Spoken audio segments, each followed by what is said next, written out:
Isang mapagpalang araw po ang bati ko sa lahat ng abuti ng tinig na ito. Sumainyo lahat ang pagpapala ng Diyos Ama sa pangalan ni Kristo. Amen. Ang paksa ko ngayon ay ang Reckoning of Times, Episode 83. Mababasa sa Numbers chapter 1 verse 1 na nakalipas ang 2 taon mula nang umalis sila sa Ehipto. Ito sa unang araw ng buwan ng Sif o Iyar, ang pangalawang buwan ng taon ayon sa panuntunan na ginawa ng Diyos sa Exodus chapter 12 verses 1 and 2 na ang buwan ng Abib ay magiging unang buwan ng taon para sa kanila. Ang kasunod ay Sif o Iyar. Abib na ang nagiging unang buwan ng taon para sa kanila na Abib o Nisan. At ang pangalawang buwan ay ang Sif o Iyar.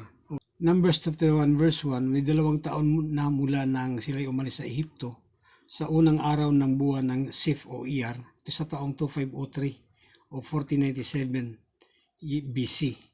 Ito si Moises dito ay 82 years old at si Aaron ay 85 dahil sa episode 80 ang previous si Moises ay 80 years old nang umalis sila sa Ehipto sa taong 2501 at si Aaron naman 83. Ang bilang ng taon ay 2501, year count katumbas ng 1499 BC.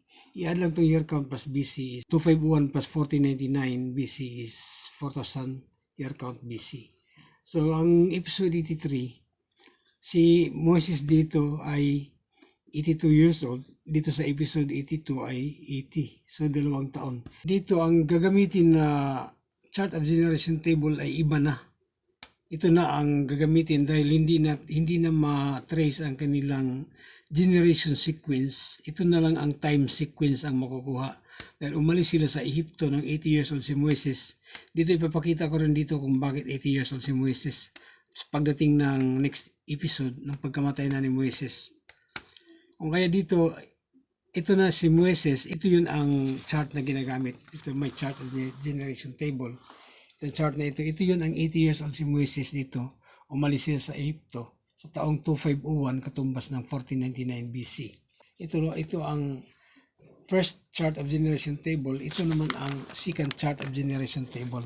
Ito, second chart. Ito naman ay mula kay Moises sa 2 taon mula nang makaalis sila sa Ehipto hanggang sa mga hukom, lahat ng hukom, hanggang kay Samuel at ang mga anak ni Samuel, ngunit ang mga anak ni Samuel ay nagiging hindi kalugod-lugod sa paningin ni Yahweh. Hanggang sa humingi ng hari ang Israel, ito si Saul, sinunod ni David, Solomon. Dito nagtapos kay Solomon ang chart na ito, ang second chart of generation table. O kaya dito lang ang topic ngayon sa Numbers chapter 1 verse 1, ang 2 taon.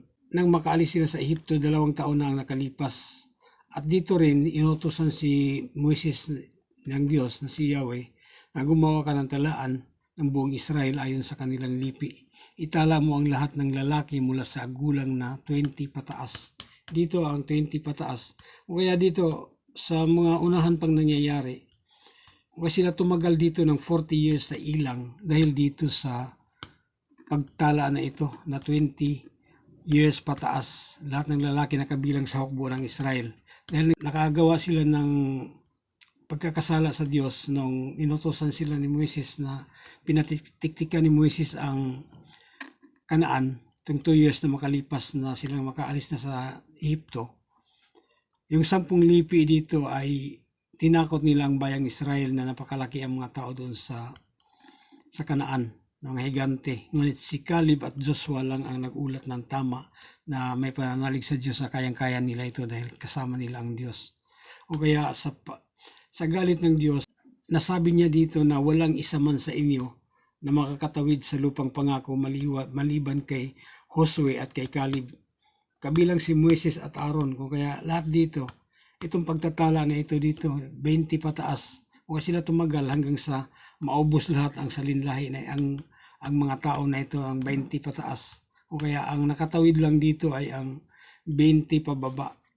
O kaya dito lang muna ako sa topic na Numbers chapter 1 verse 1, ang 2 taon mula ng pag-alis nila sa Ehipto. Ang Reckoning of Times ito yung bilang ng mga taon. Ito yung nakafocus ito sa bilang ng mga taon. Ito ay year count. Ako lang tawag dito, year count kung tawagin ko. At ang katumbas naman niya ay BC. 14, ito ang 2501, katumbas ng 1499 BC. Dahil 2 taon, plus 2, so 2503. Dito naman ang 1499 minus 2 is 1497. Ito naman 1499 is 1497. Ito na yung mga pagbilang sa kanila. Itong chart na ito hanggang sa mula nang umalis sila sa Egypto sa Exodus chapter 12 verse 40 to 41 hanggang 1 King chapter 6 verse 1, ito ay 480 years. Ngunit ang 480 years, dito, ito yun ang 4th year and 2nd month ni Solomon. Okay, ito yung 4 years ni Solomon. Ito ang huli dapat, ito 4 years ni Solomon. Ngunit itong tinitingnan ko ang bilang ng mga taon ayon sa pamamaraan ng Diyos. Ang 4 years and 2nd month ni Solomon, itong 2 years na ito, dito lang ang topic ngayon. Ngunit nung tiningnan ko muna ang lahat, ang 4 years and 2nd month ni Solomon ay dito. Hindi pa siya umabot sa 3,000 years na isang cycle, ang 1,000 dahil ang ayon sa pamaraan ng Diyos, dahil 1,000 taon sa tao ay isang araw lang sa Diyos. Kung kaya kailangan pa ng 19 years para mabuo ang 3,000 years. Kung kaya si Solomon ay namahalan ng 40 years. Kung kaya ang kanyang 4 dito, kailangan niya ng 19 years pa niya para mabuo ang 3,000 years. Para ma-sealed na ang 3,000 years. Kung kaya dito, 23 years lahat si Solomon. 4 plus 19 is 23. Kung kaya ang kanyang 40 years, sa next chart naman ay 17 na lang. Ang kanyang mga taon dito, ito ay bilang na ng taon, hindi ito edad. Bilang ng taon ng kanilang pamamahala. 17 na lang. Ito ang 10th day hanggang na ito sa pagsilang ng manunubos. Si Solomon ay namahala ng 40 years ayon sa 1 King chapter 11 verse 42. Ang second chart of generation table, sa halip na dito sa 4th year and 2nd month ni Solomon, sa 4 years si Solomon, ay dinagdagan ko ito ng 19 years.